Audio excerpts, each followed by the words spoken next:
महाराष्ट्र आवाज न्यूज. तोरणमाळच्या सीताखाई पॉइंटवर झिपलाईनमध्ये अडकला पर्यटक. तांत्रिक बिघाडामुळे 3500 फूट खोल दरीवर थरार.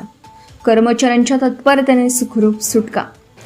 नंदुरबार जिल्ह्यातील धडगाव तालुक्यातील महाराष्ट्रात नंबर 2चं थंड हवामानाचं ठिकाण म्हणून प्रसिद्ध असलेल्या पर्यटन स्थळ तोरणमाळातील सीताखाई पॉइंटवर झिप लाईनच्या मध्यभागी पर्यटक अडकल्याची थरारक घटना घडली.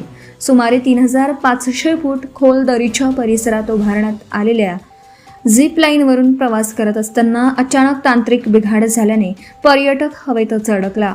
त्यामुळे काही काळ परिसरात भीतीचं वातावरण निर्माण झालं. घटनेची माहिती मिळताच झिप लाईनच्या कर्मचाऱ्यांनी परिस्थितीचं गांभीर्य ओळखून तातडीने बचाव कार्य सुरू केलं. कौशल्यपूर्ण पद्धतीने रेस्क्यू ऑपरेशन राबवत अडकलेल्या पर्यटकाला अखेर सुखरूप बाहेर काढण्यात कर्मचाऱ्यांना यश आलं. मात्र या प्रकारामुळे साहसी पर्यटनासाठी उभारण्यात आलेल्या झिप लाईनच्या तांत्रिक देखभाल व सुरक्षा व्यवस्थेवर प्रश्न उपस्थित झाले आहेत. अशा झिपलाईन उपक्रमात नियमित तांत्रिक तपासणी, आपत्कालीन बचाव व्यवस्था आणि सुरक्षेच्या निकषांचं काटेकोर पालन होतं का याची पडताळणी होणं आवश्यक असल्याची भावना व्यक्त होत आहे.